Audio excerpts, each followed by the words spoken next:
ನಮಸ್ತೆ home cook ಚಾನಲ್ಗೆ ಸ್ವಾಗತ. ತುಂಬಾ ಕ್ವಿಕ್ಕಾಗಿ ಹಾಗೆಯೇ ರುಚಿಯಾಗಿ ಹೆಲ್ದಿಯಾಗಿ ಮಾಡ್ಕೊಳ್ಳುವಂಥ ಟೊಮೆಟೊ ರೈಸನ್ನು ಮಧ್ಯಾಹ್ನದ ಊಟಕ್ಕಾಗಲಿ ಸಂಜೆ ಊಟಕ್ಕಾಗಲಿ ಅಥವಾ ಬೆಳಗಿನ ಬ್ರೇಕ್ಫಾಸ್ಟಿಗೆ ಕೂಡ ಮಾಡ್ಕೊಳ್ಬೋದು. ಎಲ್ರಿಗೂ ಇಷ್ಟ ಆಗುತ್ತೆ. ಹೇಗೆ ಮಾಡೋದು ಅನ್ನೋದನ್ನು ನೋಡೋಣ. ನೋಡಿ, ಮೊದಲಿಗೆ ಒಂದು ಕುಕ್ಕರನ್ನು ಗ್ಯಾಸ್ ಫ್ಲೇಮ್ ಮೇಲೆ ಇಟ್ಟಿದ್ದೇನೆ. ಅದಕ್ಕೆ ನಾನಿಲ್ಲಿ 3 ಟೇಬಲ್ ಸ್ಪೂನ್ನಷ್ಟು ತೆಂಗಿನ ಎಣ್ಣೆಯನ್ನು ಹಾಕಿದ್ದೇನೆ.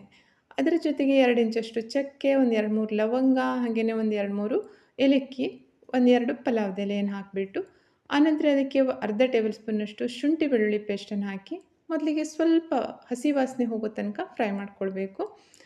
ಆನಂತರ ಅದಕ್ಕೆ 1 ಟೇಬಲ್ ಸ್ಪೂನ್ ಕಡಲೆಬೇಳೆ ಮತ್ತು ಸ್ವಲ್ಪ ಗೋಡಂಬಿಯನ್ನು ಹಾಕ್ತಾಯಿದ್ದೀನಿ. ಗೋಡಂಬಿ ಮತ್ತು ಕಡಲೆಬೇಳೆ ಆಪ್ಷನಲ್ಲು, ಬೇಕಾದರೆ ಹಾಕ್ಕೋಬೋದು. ಇದನ್ನಿಷ್ಟನ್ನು ಸ್ವಲ್ಪ ಕಲರ್ ಚೇಂಜ್ ಆಗೋ ತನಕ ಫ್ರೈ ಮಾಡ್ಕೊಳ್ಬೇಕು. ನೋಡಿ, ಇದನ್ನು ಚೆನ್ನಾಗಿ ಹುರ್ಕೊಂಡಾಯಿತು. ಈಗ ಇದಕ್ಕೆ ನಾನು ಸ್ವಲ್ಪ ಕರಿಬೇವಿನ ಎಲೆಯನ್ನು ಹಾಕಿದ್ದೇನೆ. ಆನಂತರ ಇದಕ್ಕೆ ಸ್ವಲ್ಪ ದೊಡ್ಡಕ್ಕೆ ಕಟ್ ಮಾಡ್ಕೊಂಡಿರುವಂಥ ಒಂದು ದೊಡ್ಡ ಗಾತ್ರದ ಈರುಳ್ಳಿಯನ್ನು ಹಾಕಿದ್ದೇನೆ. ಇದನ್ನೀಗ ಈ ಶುಂಠಿ ಬೆಳ್ಳುಳ್ಳಿ ಪೇಸ್ಟ್ ಜೊತೆ ಚೆನ್ನಾಗಿ ಫ್ರೈ ಮಾಡಬೇಕು. ಅಂದರೆ ಈ ಈರುಳ್ಳಿ ಸ್ವಲ್ಪ ಬಾಡಬೇಕು. ನೋಡಿ, ಲೋ ಫ್ಲೇಮಲ್ಲಿ ಒಂದು 2ರಿಂದ 3 ನಿಮಿಷ ಇದನ್ನು ಫ್ರೈ ಮಾಡಿಕೊಂಡ್ರೆ ಸಾಕಾಗುತ್ತೆ. ಈರುಳ್ಳಿ ಕಲರ್ ಸ್ವಲ್ಪ ಚೇಂಜ್ ಆದ ನಂತರ ಅದಕ್ಕೆ ದೊಡ್ಡ ಗಾತ್ರದ 3 ಟೊಮೆಟೊವನ್ನು ಸಣ್ಣಕ್ಕೆ ಕಟ್ ಮಾಡಿ ಹಾಕ್ತಾಯಿದ್ದೀನಿ. ಟೊಮೆಟೊ ರೈಸ್ ಆಗಿರೋದ್ರಿಂದ ಟೊಮೆಟೊ ಸ್ವಲ್ಪ ಜಾಸ್ತಿ ಹಾಕ್ಕೊಂಡ್ರೆ ಟೇಸ್ಟ್ ಚೆನ್ನಾಗಿ ಬರುತ್ತೆ. ನೋಡಿ, ಟೊಮೆಟೊ ಚೆನ್ನಾಗಿ ಹಣ್ಣಾಗಿರಬೇಕು.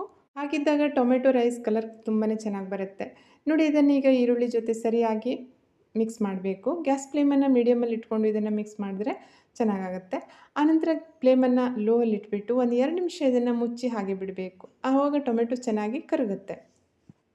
ಆನಂತರ ಇದಕ್ಕೆ ಮಸಾಲೆಗಳನ್ನು ಹಾಕ್ಕೊಳ್ಳೋಣ. ಮಸಾಲೆ ನೋಡಿ, ಖಾರಕ್ಕೆ ಅನುಗುಣವಾಗಿ 2 ಟೇಬಲ್ ಸ್ಪೂನ್ ಅಚ್ಚ ಖಾರದ ಪುಡಿ ಹಾಕಿದ್ದೇನೆ. ಹಾಗೆಯೇ 1/4 ಟೇಬಲ್ ಸ್ಪೂನ್ ಅರಿಶಿನ, 1 ಟೇಬಲ್ ಸ್ಪೂನ್ ಧನಿಯಾ ಪೌಡ್ರು, 1/4 ಟೇಬಲ್ ಸ್ಪೂನ್ನಷ್ಟು ಜೀರಿಗೆ ಪೌಡ್ರು, ಅರ್ಧ ಟೇಬಲ್ ಸ್ಪೂನ್ ಮನೆಯಲ್ಲಿ ಮಾಡ್ಕೊಂಡಿರುವಂಥ ಗರಂ ಮಸಾಲ ಪೌಡ್ರು. ಇವಿಷ್ಟನ್ನು ಹಾಕಿ ಟೊಮೆಟೊ ಮತ್ತು ಈರುಳ್ಳಿ ಜೊತೆ ಚೆನ್ನಾಗಿ ಹುರಿಬೇಕು. ಅಂದರೆ ಇದು ಸ್ವಲ್ಪ ಎಣ್ಣೆ ಬಿಟ್ಕೊಳ್ಬೇಕು. ನೋಡಿ, ಅಲ್ಲಿ ತನಕ ಇದನ್ನು ಹುರ್ಕೊಳ್ಬೇಕಾಗುತ್ತೆ. ಲೋ ಫ್ಲೇಮಲ್ಲಿ ಒಂದು 2 ನಿಮಿಷ ಇದನ್ನು ಮುಚ್ಚಿ ಹಾಗೆ ಬಿಟ್ಟಾಗ ಅದಕ್ಕೆ ಸರಿಯಾಗಿ ಎಣ್ಣೆ ಬಿಟ್ಕೊಳ್ಳುತ್ತೆ. ಆನಂತರ ಇದಕ್ಕೆ ರೈಸನ್ನು ಹಾಕ್ತಾಯಿದ್ದೀನಿ. ನೋಡಿ, ನಾನಿಲ್ಲಿ 1 ಕಪ್ಪಷ್ಟು ರೈಸನ್ನು ಹಾಕ್ತಾಯಿದ್ದೀನಿ. ಅಂದರೆ 2 ಜನರಿಗೆ ಊಟ ಮಾಡುವಷ್ಟು ಅನ್ನವನ್ನು ಮಾಡ್ತಾಯಿರೋದು.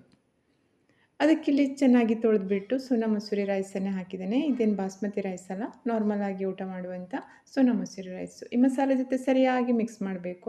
ಆನಂತರ ನೋಡಿ, ಇದಕ್ಕೆ ಸ್ವಲ್ಪ ಪುದೀನ ಸೊಪ್ಪು ಹಾಗೆಯೇ ಸ್ವಲ್ಪ ಕೊತ್ತಂಬರಿ ಸೊಪ್ಪನ್ನು ಸಣ್ಣಕ್ಕೆ ಕಟ್ ಮಾಡಿ ಹಾಕ್ತಾಯಿದ್ದೀನಿ.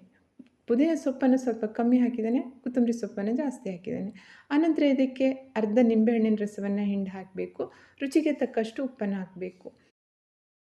ಆನಂತರ ಇದನ್ನು ಸರಿಯಾಗಿ ಮಿಕ್ಸ್ ಮಾಡಿಬಿಟ್ಟು ಎಷ್ಟು ಅಕ್ಕಿಯನ್ನು ಹಾಕಿರ್ತೀವಿ ಅದರ ಡಬಲ್ ಕ್ವಾಂಟಿಟಿಯಷ್ಟು ನೀರನ್ನು ಹಾಕಿಬಿಟ್ಟು ಸರಿಯಾಗಿ ಇನ್ನೊಮ್ಮೆ ಅದನ್ನು ಮಿಕ್ಸ್ ಮಾಡಬೇಕು. ಕೊನೆಯದಾಗಿ ಇದಕ್ಕೆ 1 ಟೇಬಲ್ ಸ್ಪೂನ್ ತುಪ್ಪವನ್ನು ಹಾಕಿ ಗ್ಯಾಸ್ ಫ್ಲೇಮನ್ನು ಮೀಡಿಯಮಲ್ಲಿಟ್ಟು 2 ವಿಸಲ್ ಕೂಗಿಸ್ಕೊಂಡು ಬಿಟ್ಟರೆ ಟೊಮೆಟೊ ರೈಸ್ ರೆಡಿ ಆಗುತ್ತೆ. ತುಂಬಾ ಘಮ ಅನ್ನೋ ಟೊಮೆಟೊ ರೈಸ್ ರೆಡಿಯಾಗಿ ಬಿಡ್ತು. ತುಂಬಾ ಚೆನ್ನಾಗಿರುತ್ತೆ, ಈಸಿಯಾಗಿ ಮಾಡ್ಕೊಳ್ಬೋದು. ಎಲ್ಲಾದರೂ ಹೊರಗಡೆ ಹೋಗುವಾಗ ಅಥವಾ ಹೊರಗಡೆಯಿಂದ ಬಂದಾಗ ಕ್ವಿಕ್ಕಾಗಿ ಏನಾದರೂ ಮಾಡಬೇಕು ಅಂದರೆ ಈ ಟೊಮೆಟೊ ರೈಸನ್ನು ನೀವು ಟ್ರೈ ಮಾಡ್ಬೋದು. ತುಂಬಾ ಚೆನ್ನಾಗಿರುತ್ತೆ, ಹಾಗೆಯೇ ಎಲ್ರಿಗೂ ಇಷ್ಟವೂ ಆಗುತ್ತೆ. ನೀವು ಸಹ ಒಂದು ಸಲ ಟ್ರೈ ಮಾಡಿ ನೋಡಿ. ರೆಸಿಪಿ ಇಷ್ಟ ಆದರೆ ಚಾನಲ್ಗೆ ಸಬ್ಸ್ಕ್ರೈಬ್ ಆಗಿ ಹಾಗೆಯೇ ವಿಡಿಯೋವನ್ನು ಶೇರ್ ಮಾಡಿ. ಹಾಗೆಯೇ ಲೈಕ್ ಮಾಡೋದನ್ನು ಮರಿಬೇಡಿ. ಇನ್ನೊಂದು ರುಚಿಯಾಗಿರುವಂಥ, ಹೆಲ್ದಿಯಾಗಿರುವಂಥ, ಕಡಿಮೆ ಎಣ್ಣೆಯಲ್ಲಿ ಮಾಡುವಂಥ ಹಾಗೆಯೇ ಕ್ವಿಕ್ಕಾಗಿ ಮಾಡ್ಕೊಳ್ಳುವಂಥ ರೆಸಿಪಿಯೊಂದಿಗೆ ಮತ್ತೆ ಭೇಟಿ ಆಗ್ತೇನೆ. Thank you.